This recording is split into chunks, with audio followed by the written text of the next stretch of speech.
Welcome to day 278 of the 300 Movie Challenge. Today we watched the highest grossing film of July 2017, which was Spider-Man Homecoming, and thank God we have a good movie after last month.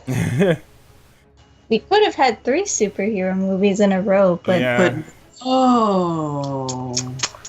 highway robbery occurred. It does feel kind of weird, like that this is so soon after Guardians of the Galaxy 2. Yeah. Right? But it is a very, because actually wait,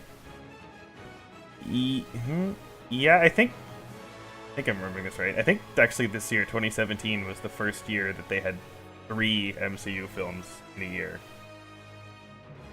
right, because of the film later on in the year. So, Right. Again, maybe it just feels like because of that, but I don't know. It's interesting, and I mean, again, compared to this is a noticeably different movie than Guardians of the Galaxy. So, Yeah. This is also interesting because, like, you know, we watched Spider-Man 1 and 2 a while ago. Yeah, the Tobey Maguire. Yeah. And So comparing that to this, it's interesting in how different it is. Yeah. I kind of like it because I guess the thing with the previous Spider-Man is that it kind of went a way more dramatic route Yeah. and stuff. And And I would argue sometimes over-dramatic. yeah, I kind of forgot the fact that in the first movie he actually was in high school for a little bit. And you don't really get the impression of what his personal life was. Like, nobody in that movie acts like a teenager. Yeah. Well, I mean, pretty sure, like, all the actors and stuff are, like, 20s. Yeah. But yeah, everyone here definitely feels like they should. Be in school, yeah. Yeah. Including the freaking the Captain America like PSA things or whatever in there. So okay, as someone who works at a school, I can absolutely see that as a thing they would do. They would totally be like, "Oh yeah, let's do this thing that'll be so cool with the kids without like, you know, complete disconnect with like, you know." And it totally makes sense that Captain America would do that, again, considering, you know, his origins as like, you know, the World War II mascot, right? So it's like, oh my god, this actually makes perfect sense.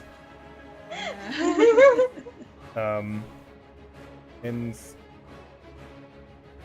it's interesting because, like, honestly, I'm not like really like super into Spider-Man like as a character, because like, you know, he's up there with like, honestly, Batman and Superman is like the most recognized superheroes. But I was never like, again, I didn't like dislike him, but I just didn't really know anything really about him. So then we watched the 2 before, and, you know, we overall liked them. And then coming into this, I guess I just wasn't totally sure how I was gonna feel about it. But you know how I said for Guardians of the Galaxy 2 that I think I have a new favorite MCU film? Yeah. I think I have a new favorite MCU film. And it's weird because, like, I'd still say that I said that like emotional thing at the climax of Guardians of the Galaxy 2 was like that didn't happen here, so I still have that like as like to hold above it. But this was just consistent, like everything was really good. Yeah, I think so too. So And I'd say, as you said, it was very realistic. Well, it was realistic in the sense where you can... The teenagers act like teenagers. Like, they're the different characters are very realistic. Yeah. Yeah. Mm-hmm.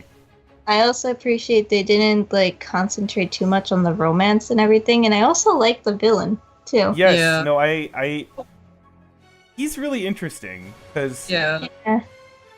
okay, that car ride Yeah. Yeah. is like incredibly tense. Yeah. Like, it's also what's so interesting about this is, you know, again, we just saw Guardians of the Galaxy 2. We saw, you know, literally like a living planet trying to destroy the galaxy or whatever, right?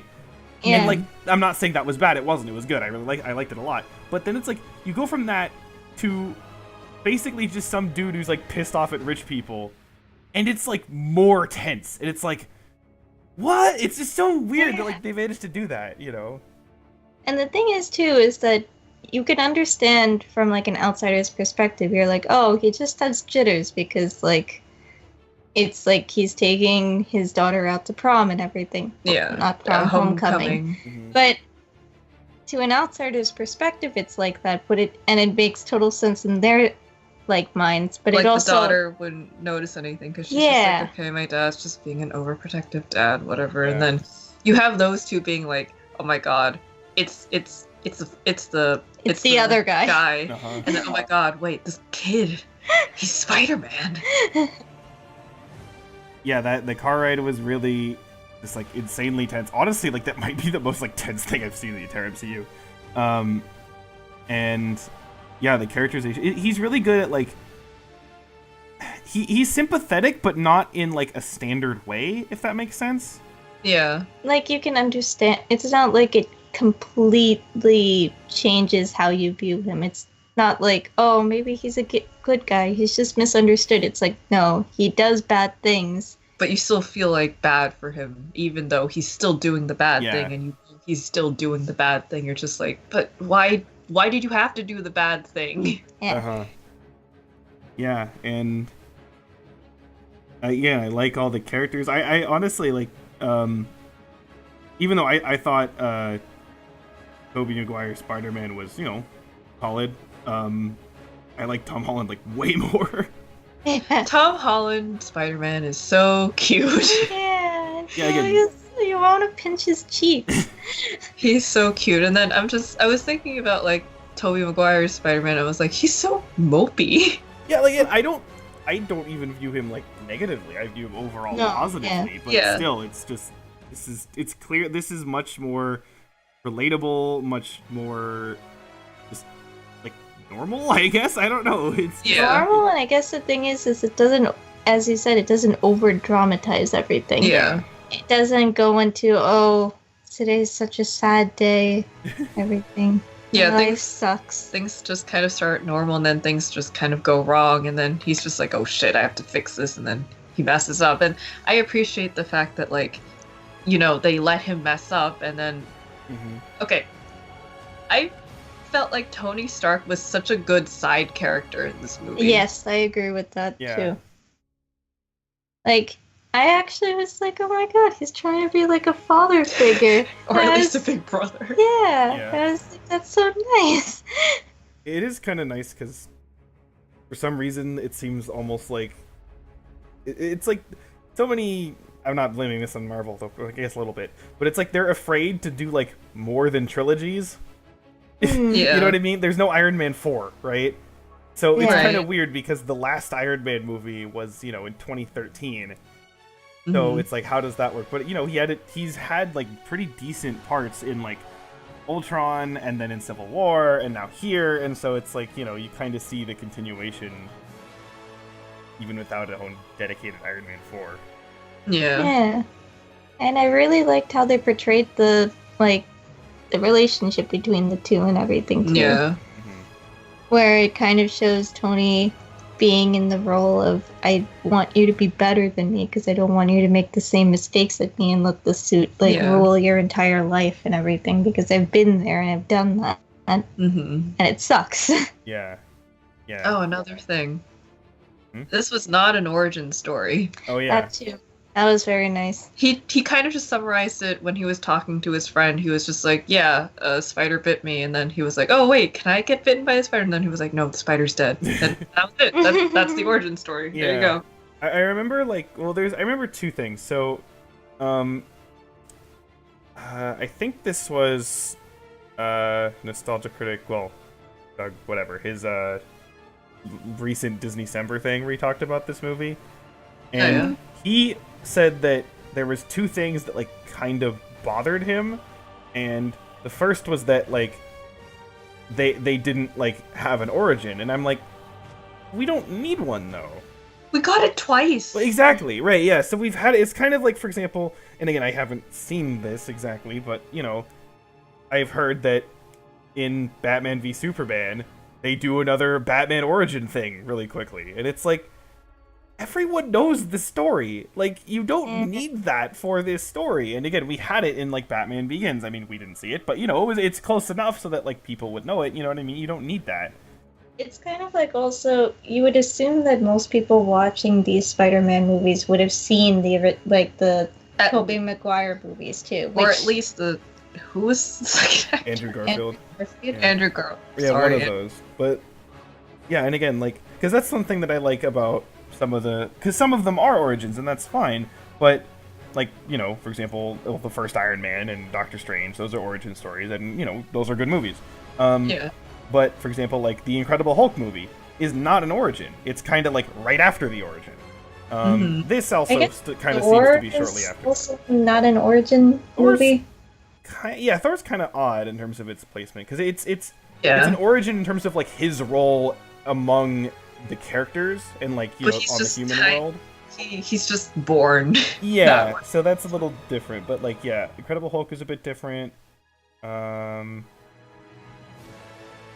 Yeah, I'm trying to think like again, Guardians of the Galaxy is kind of an origin, like the first one's kind of again, it's the origin of the group. So to Yeah. speak, Right, yeah. So yeah, again, it's kind of different. They have different takes on it all throughout, and that's good. It makes you know things stand out a bit more, and it's not just oh, here's a new character, let's introduce them. Oh, here's another new character, let's introduce them. You know, it's a little bit more varied. Yeah, especially too because you had seen him in Civil War and everything. Mhm. Yeah. So it kind of feels weird to just slap on an origin story here, especially since this is supposed to take place after Civil War. Yeah. Yeah, and it wouldn't make any sense. It's Yeah. just like, hello? Oh, and the phone like video recording thing at the beginning of this for that. Remember? Yeah. Yeah. Yeah. I like that a lot. Oh yeah. That was so cute. Because it was like a film by Peter Parker. Yeah. Yeah, I'm definitely also glad that the very end where like, you know, May sees him and you know, what the fuck, right? That whole thing.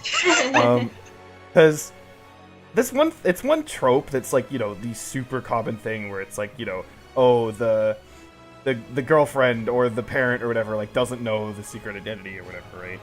And like, you know, I know that was a thing for Spider-Man. I know it was a thing for Superman, like how Lois isn't supposed to know, and like you know nobody knows who Batman is, all that kind of stuff, right? And so Yeah. for some of them, works like I think Batman, it makes a lot of sense that like nobody really knows who he is, right? But like, Yeah. especially like the thing that always bothered me, especially was at least in the Superman animated show, is that like Lois like never learned that Superman was Clark Kent, and I'm like, there was a lot of cases where that would actually work, and I think it would actually enhance the story because their dynamic was like really good in the show, so I actually wanted to see it continue. And there was another kind of similar thing in Batman Beyond where like Harry and did his thing and like Dana didn't know about him or whatever, but so it's like again, is this the thing where I'm like, you should, because honestly it's kind of an interesting dynamic to have, right? That's why like the ending of the first Iron Man was kind of like, oh, you know, he just says it to everybody, right? Yeah. So Yeah. you know, and so it's good that they're not just sticking with that completely. So that's good. What the fuck? Roll credits. Yeah. Oh wait, what was the second thing that Nostalgia Critic Oh pointed yeah, the second thing was he was saying that like it was kind of back to what I said, is that he was kind of odd on how it was like a small scale movie. Small scale, like. Well, again, compared to like what we saw for Guardians of the Galaxy 2, right? Oh, It's not a okay. universe-ending threat or whatever, and it's like I don't mind that given the context and what they do with it, and I think it works really well here. So Yeah, doesn't like Spider-Man start off as like your friendly neighborhood right, hero? Yeah. So again, you know, It would also go against the whole thing with like how Stark wanted him to just start low and then keep building up instead of throwing him into yeah, like Yeah. alien situations and everything. yeah. So again, I think it works fine. Again, maybe it's just, you know, a matter of expectation or whatever. So, you know, Mhm. that's what it is. But yeah, I think it works really well. And I'm like trying to think like, is there a flaw I can think of in this movie, like at all? The only possible thing I could think of is that like there's maybe a few of the fight scenes that are like at night you can't see everything, but like that's literally it. And again, those are not like big moments at all. It's not like, you know, the ultimate big thing that like, oh wow, the big thing we're all gonna want to see. Like it's not like that or whatever, right? Yeah. So, and again, that's like literally it. So yeah, in terms of like overall like yeah, standardized median, quality. Like, this is really good. Yes. I'm not quite sure if It's I'd a like. precious child. I'm not sure if I would say it's like, in the love category for me, but it's very close. So, but yeah, I'm very glad I saw this. Yes. Yes. Same. Finally, Now I can understand everyone else's feels. yeah, definitely. Yeah, and I'm actually here, so I guess we can allude to this. Shortly before, I don't know, I think it was last weekend, we were just kind of looking over the films to come, which is basically like, this next like 2 years, basically. And we kind of each chose 2 movies that we really wanted to see going forward. And this was one of my picks. So Yes, Did it- one of mine. did it live up to your expectations? I think it definitely it ate the expectations, and I was like, oh my god. So, it's like everything that I like, because it's like likable characters, a good storyline, and then like the characters are allowed to make mistakes, especially in this kind of like setting, because it's superheroes, and even though like other characters make mistakes, like Tony Stark has made plenty of mistakes, and like Captain America has made plenty of mistakes, they feel very like the stakes of those mistakes are just astronomical. So when they kind of have that like mistake or low point, then it's kind of like, I guess this is kind of for the storyline. But when you have like a high school kid who's trying to be a superhero and makes a ton of mistakes, then it's just something that you relate to, because it's just like, oh yeah, that's like when I made a mistake like this when I was a teenager, and then I didn't learn from that mistake, and then I made it again. So it's kind of like, in this case, you can actually put yourself in Peter Parker's position because of the type of person he is and the type of mistakes he makes. Yeah. Yeah.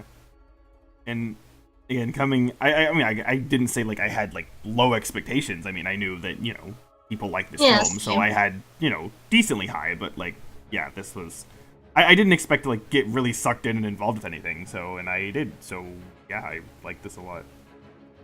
I guess a random note too. One thing that I actually took place in New York, but and we saw Washington D.C. also and everything, which I couldn't help but think, because I guess the thing with the first Spider-Man with Tobey Maguire and everything is that it took place right after 9/11. That was when there was a lot of patriotism and stuff, which you saw a lot in the second movie with the subway train and everything. So it was interesting being still in New York, but while you did see the American flag, I think during some of the scenes and everything, it was kind of like, it was definitely a much more toned down scale. Yeah. So that was just something that I noticed too. Again, the whole over dramatic versus, the... Yeah. And again, I'm not saying like you can't like the over dramatic version or whatever. It's, Yeah, definitely. But There are good movies too. So, like, again, if someone said that they liked the original, like in the 2000s movies, especially if like they grew up with them or whatever, I wouldn't like think that that's super weird.